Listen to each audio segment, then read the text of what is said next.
This is our second video in conditional probability, Bayes formula and independent events, and in this video we will go over Bayes formula.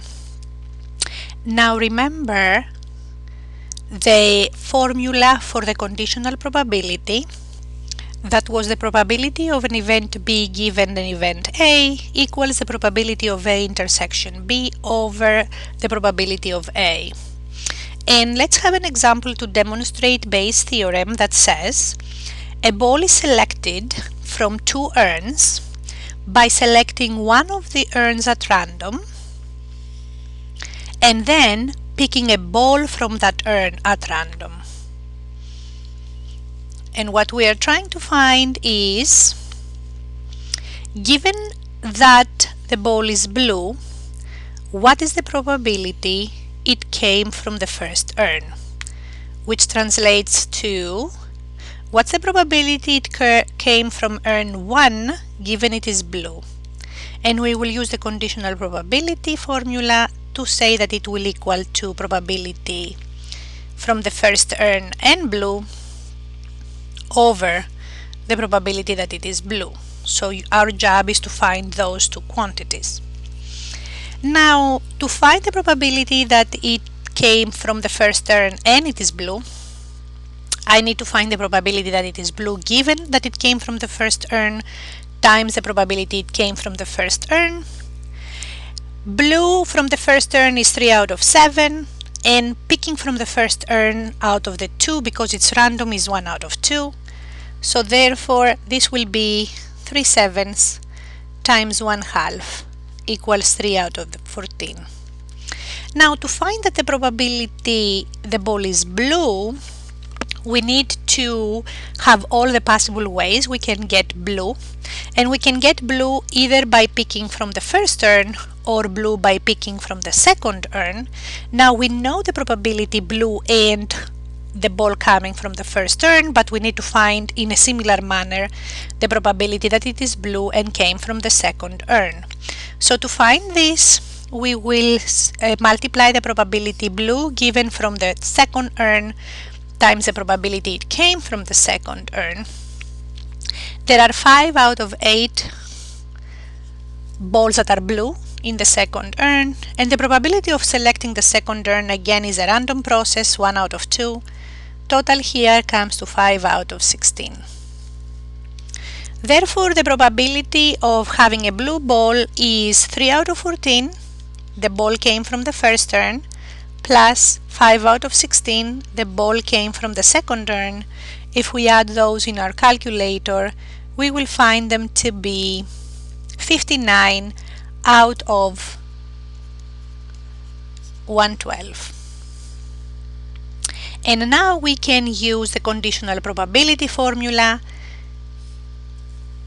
The probability that it came from the first urn given that it is blue is the probability blue and came from the first urn, so that was 3 out of 14, over the probability that it is blue, which is 59 out of 112.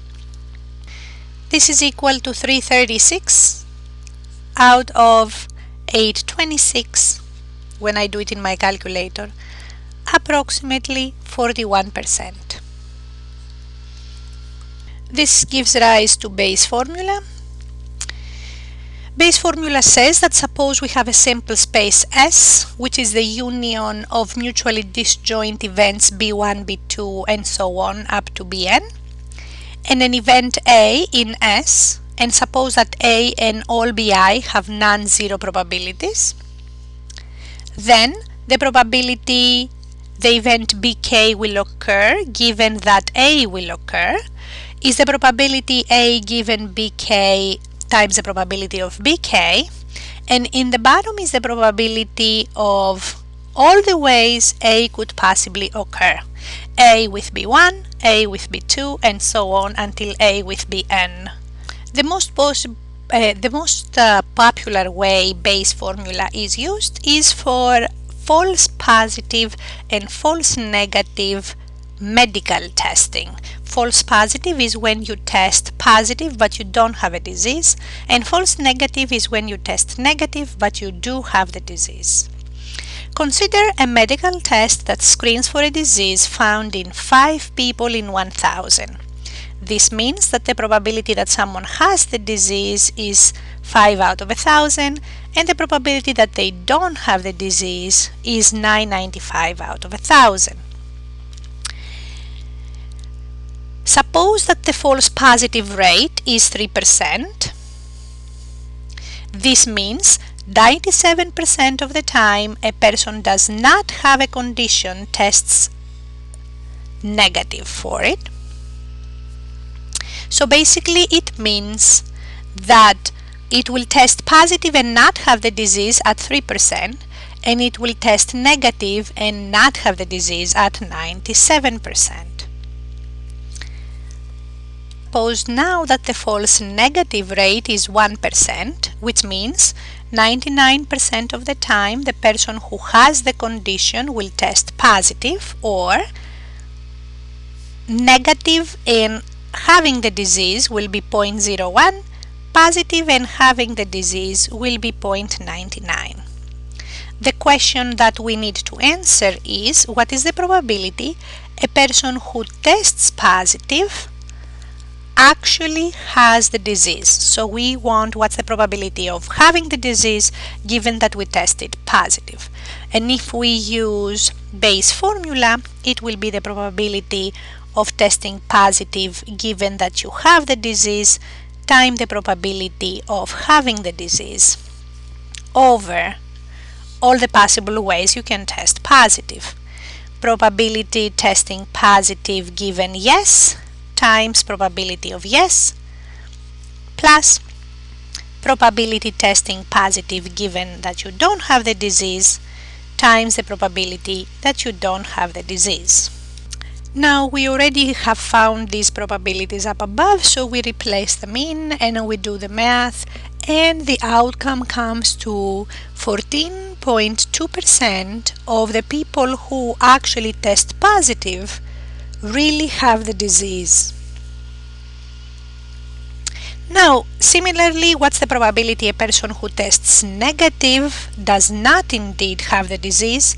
Means that we want to test the probability of not having the disease given negative, and using Bayes formula, this will be the probability of testing negative given that you don't have the disease times the probability of not having the disease over all the possible ways you can test negative.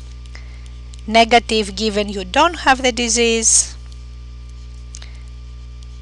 plus the probability you test negative but you have the disease. And again, I have calculated all of these probabilities and I will plug them in. And when I do the math, it comes out to 99.995%. So a person who tests negative has many chances to not have the disease.